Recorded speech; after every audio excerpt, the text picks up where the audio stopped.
നിങ്ങൾ കരഞ്ഞിരിക്കും എന്ന് പറയുമ്പോ കരയാതിരിക്കാൻ പരമാവധി ശ്രമിച്ചില്ലടോ ഞാൻ ഷോട്ട് എടുക്കുന്ന സമയത്ത് ടൊവിയുടെ കട്ട് വിളിച്ചപ്പോ ഞാൻ പെർഫോം ചെയ്തിട്ട് അതൊരു ഒറ്റ ഷോട്ടായിരുന്നു.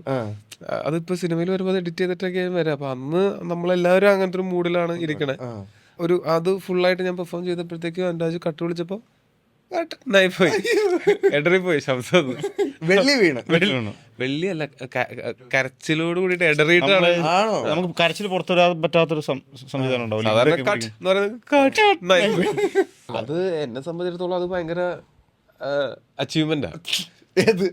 അല്ല, ഒരു സംവിധായകൻ നമ്മള് അഭിനയിച്ചുകൊണ്ടിരിക്കുമ്പോ അയാൾ കട്ട് പറയുമ്പോൾ അയാളുടെ ശബ്ദം ഇടറുക. നമ്മളൊരു ഹ്യൂമർ സീനാണ് ചെയ്യുന്നുണ്ടെങ്കിൽ ബേസിലിന്റെ കൂടെ ഉള്ള സമയത്ത് ഇടയ്ക്ക് അങ്ങനെ കിട്ടും. ബേസില് ഒരു ഹ്യൂമർ സീനൊക്കെ വെറുതെ കട്ട് എന്ന് പറയുന്നതും ഇതും നമ്മൾ ഭയങ്കര വ്യത്യാസമുണ്ട്. നമുക്ക് തരുന്ന എനർജി വേറെ എനർജിയാണ്.